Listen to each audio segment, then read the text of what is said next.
Respirer de Teddy Gérard. Elle a une trentaine d'années, elle est allongée sur la table d'accouchement, les jambes écartées, les pieds dans les étriers.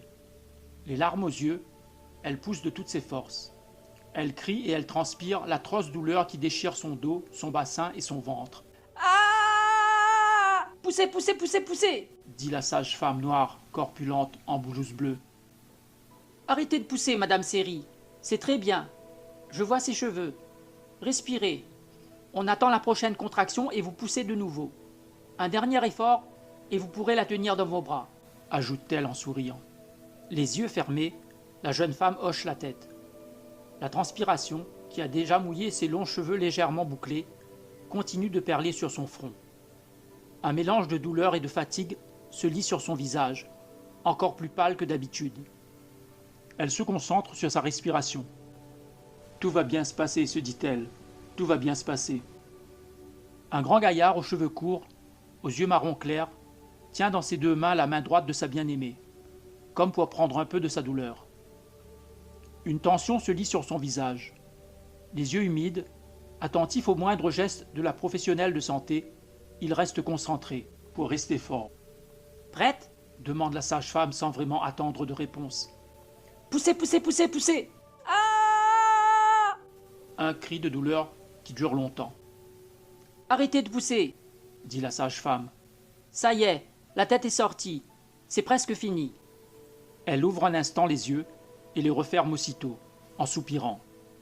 Des deux mains, la sage-femme corpulente prend la tête de l'enfant et la tourne pour la mettre dans la bonne position. « Allez, poussez une dernière fois !» dit-elle immédiatement. Elle pousse et elle ressent un grand soulagement. L'enfant est sorti. En un éclair, la sage-femme se saisit des ciseaux, coupe rapidement le cordon ombilical, prend de la main gauche le petit corps inerte et sans dire un mot fuse dans la salle jouxtant la salle d'accouchement. Elle entend confusément l'inquiétude des parents. « Qu'est-ce qui se passe ?» « Pourquoi elle ne pleure pas ?» Le grand gaillard aux yeux marron clair serre la main de sa femme en lui disant « Je vais aller voir ». Au même instant, ils entendent la sage-femme crier pour demander de l'aide à une collègue, qui arrive quelques secondes après en courant. Sur la table d'accouchement, la jeune maman se retrouve seule, désemparée, la gorge nouée. « S'il vous plaît, dites-moi ce qui se passe !» supplie-t-elle les larmes aux yeux. « Je vous en prie !» Le cœur palpitant, elle attend. Le temps est en suspens. Ses escarpins noirs claquent sur les carreaux marrons du couloir. La jeune femme aux cheveux longs, légèrement bouclés, reste un instant immobile devant la porte de l'appartement.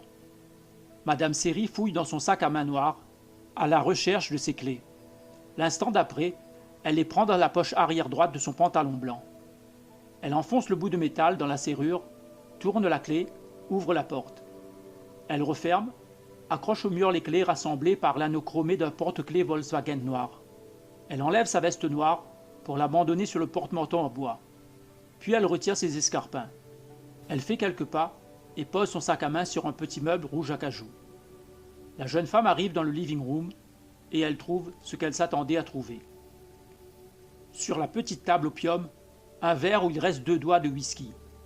Dans le cendrier, des mégots et des cendres. Par terre, sur le tapis blanc, un paquet vide. À côté, une cigarette.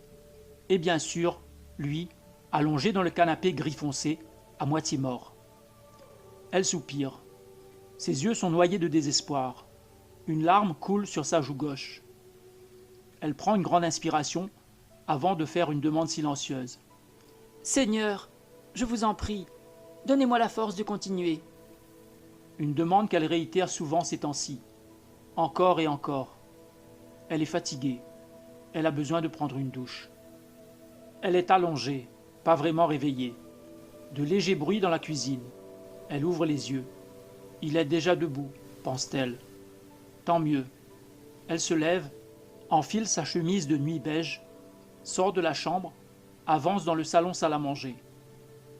Le grand gaillard aux cheveux courts, en boxeur bleu, t-shirt blanc, les cheveux encore humides, est penché sur son café. « Bonjour » dit la jeune femme. « Salut » répond son compagnon sans daigner lever la tête.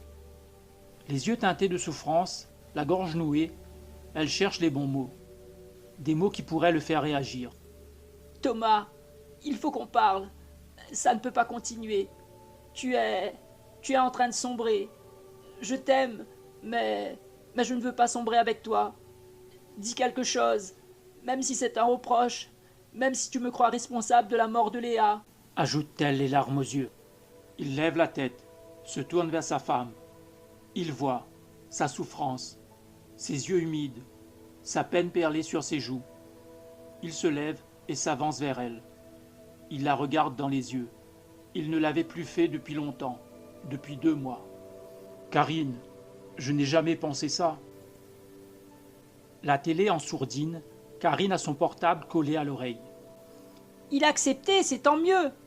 Lui dit une voix féminine. J'espère que ça va s'arranger pour vous deux. Ça serait trop bête que... Non, Isa. Dit Karine en lui coupant la parole. Je suis sûre que tout va bien se passer. Ok, bon break alors. Dit Isabelle. Et surtout, amusez-vous bien. Bisous. Merci. Bon week-end. Bye. Dit Karine. La Golf grise file à toute allure sur l'autoroute. Thomas est au volant. Abstinent depuis 3 jours. Une petite victoire. Un chemin de terre très étroit. Un chalet perdu dans les bois. Dans le ciel bleu, quelques nuages blancs. Le soleil est resplendissant. Les oiseaux gazouillent joyeusement. Dans le nid d'amour, de la musique rétro. Pendant qu'Agneta et Frida unissent leur voix à la perfection, dans la version originale de Gimme, Karine n'en finit pas de gémir. Elle et Thomas s'en donnent à corps joie. Devant le lavabo, Karine se brosse les dents énergiquement. Thomas est seul dans le lit. Il se réveille. Il ouvre les yeux. Il sourit. En peignoir bleu nuit, il est maintenant à table. Pendant qu'elle finit de se doucher, il apprécie son café par petites gorgées. L'amertume légèrement adoucie par un nuage de lait. Ses yeux se posent sur les clés, posées sur un coin de la table. Il considère le porte-clés, qui est bleu. « Chérie, tu as changé de porte-clés ?» Qu'est-ce que tu dis? Marmonne Karine dans le souffle bruyant du sèche-cheveux. « Ce porte-clés était noir, » se dit Thomas. Il était noir ou bleu la veille? Il n'en est pas sûr. Pas vraiment sûr. Où diable avait-elle pu dénicher ce porte-clés bleu? Pas ici, c'est certain. Elle a dû le changer avant leur départ. C'est ça, c'est sûrement ça. Karine, en peignoir blanc, sort de la salle de bain en brossant ses cheveux mi-longs. Les regards se croisent. Elle sourit. Elle décèle dans les yeux de Thomas un questionnement, de l'incompréhension. « Qu'est-ce que tu as fait à tes cheveux ?» demande Thomas. « Ça s'appelle un shampoing, chérie. » répond Karine. « Tu devrais essayer. » ajoute-t-elle en lui faisant un clin d'œil. « Très drôle, » dit Thomas. « Tu en as d'autres comme ça ?» Elle l'embrasse tendrement sur les lèvres. « J'ai rien fait à mes cheveux, par contre... » Elle prend la main droite de son compagnon et la guide sous son peignoir, vers son pubis, glabre. Ils s'embrassent à pleine bouche, fougueusement. Elle l'entraîne vers la chambre. Pendant qu'ils font l'amour, Thomas caresse tendrement les cheveux de sa partenaire. Des cheveux mi-longs, alors que la veille... Un dernier baiser, un dernier geste de tendresse. Karine s'apprête à sortir du lit. Une question brûle les lèvres de Thomas. « Chérie, dis-moi, qu'est-ce que tu as fait à tes cheveux? Tu les as coupés toi-même, c'est ça ?» « Qu'est-ce que tu racontes ?» dit Karine. « Je n'ai rien fait à mes cheveux. »« Ils sont plus courts, dit Thomas. Non ?»« Comment ça, plus courts ?» demande Karine avec une pointe d'agacement dans la voix. « Hier encore tu avais les cheveux longs, affirme Thomas. « N'importe quoi, dit Karine en traînant sur la première syllabe. La jeune femme aux cheveux mi-longs se lève. Elle se dirige vers la salle de bain. Thomas reste là, la tête baissée, les yeux dans le vide, secouant doucement la tête de droite à gauche. Plus tard dans la journée, Thomas et Karine se parlent en toute franchise. Lui, reconnaissant qu'il est seul responsable de l'état dans lequel il était il y a encore quelques jours. Elle, lui promettant de l'aider à remonter la pente, par sa présence, par son amour, par la prière. Et le week-end en amoureux prend fin sur ses bonnes résolutions. Le lendemain matin, Thomas se lève de bonne heure, avant Karine. Il se douche et juste après, bien sûr, il se prépare un bon café, avec un nuage de lait. Tenir bon, respirer, se répéter que Karine l'aime, se persuader que la mort de Léa n'est la faute de personne. Trouver la force d'accepter. Accepter l'inacceptable. Ça y est, elle est de retour, plus tôt que prévu. Cette douleur viscérale, cette douleur infernale. Respirer. En sortant de la salle de bain, sa femme le regarde en fronçant les sourcils. « Qu'est-ce qui se passe ?» demande-t-elle. « Tu es fâché ?»« Comment ça, fâché ?» demande Thomas. « Ben oui, » dit Karine. « D'habitude, celui qui se lève en premier prépare le café pour l'autre. »« Mais Karine, tu ne bois pas de café, tu as horreur de ça ?» ?»« Bon, ben c'est pas grave, » dit-elle en haussant les épaules. « je vais aller me le préparer moi-même. » Stupéfait, Thomas la regarde aller se faire un café. Il se demande s'il n'est pas en train de perdre la tête. D'abord le porte-clés, puis ses cheveux, et maintenant ça. Elle vient s'asseoir à table, en face de lui, avec sa tasse de café. La tête baissée, elle tourne la petite cuillère. « Tu fais la gueule pour le café, c'est ça ?» demande Thomas. Pour dire non, Karine se contente de secouer la tête. Elle prend son café, en niant, elle le regarde à peine. Quand elle boude, ça ne dure jamais bien longtemps. Thomas le sait, il n'est pas inquiet. Toutes ces variations, c'est ça qui est vraiment déconcertant. Elles sont réelles ou c'est seulement dans sa tête? Comment en avoir le cœur net? Dis-moi, chérie, tu te rappelles de ce que je t'ai dit ce week-end concernant tes cheveux? Mes cheveux? Dit Karine en fronçant les sourcils. Non, je suis désolée, Thomas, mais je ne vois pas du tout de quoi tu parles. C'est pas grave, dit Thomas. Oublie ça.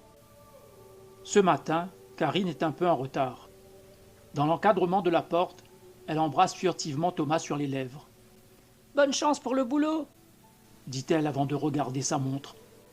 Merci, ma chérie, répond le grand gaillard aux cheveux courts. Bonne journée. Et jour après jour, les variations se succèdent. Un autre lit, plus grand, une polo blanche, à la place de la golfe grise, un joli papillon noir, sur sa fesse droite. Le dernier changement est le plus étrange. Ils habitent l'appartement du dessus. Comme s'ils n'avaient jamais habité le numéro 18, toutes les factures, tous les documents sont adressés au numéro 22, depuis 3 ans, depuis qu'ils habitent ensemble. Et évidemment, à part Thomas, personne ne s'en étonne, ni les parents de Karine, ni leurs amis. Il faut se rendre à l'évidence. Tous ces changements, Thomas est le seul à les constater. Monsieur Seri s'active pour trouver du travail. Il ne boit plus une goutte d'alcool. Il fait sa part. Mais la douleur infernale est toujours tapie dans l'ombre, toujours tenace. Régulièrement, elle assaille ses entrailles. Quelle que soit la version de Karine qu'il a en face de lui, qu'il a dans sa vie, le cœur de sa bien-aimée semble rester le même. Elle est patiente, elle l'aime, elle le soutient. Les changements, il n'y a rien à faire. Ils sont ce qu'ils sont. Thomas se dit qu'il n'a pas le choix, qu'il doit les accepter. Alors, il fait avec, même si parfois, il appréhende le pire. Un matin, il pourrait se réveiller sans Karine, sans qu'elle ne l'ait jamais connue. Thomas est seul dans le lit, allongé sur le dos, la tête sur l'un de deux oreillers blancs, la couette vers Céladon le couvrant jusqu'au nombril. Encore présent l'instant d'avant, les images floues, les sensations de son dernier rêve se dérobent à sa mémoire, inéluctablement. Il sait qu'il a rêvé, mais de quoi? Même en faisant un effort, aucun moyen de se rappeler. Comme une volute de fumée que l'on voudrait attraper. Pas tout à fait réveillé, Thomas ressent un petit mal de dos, Le travail?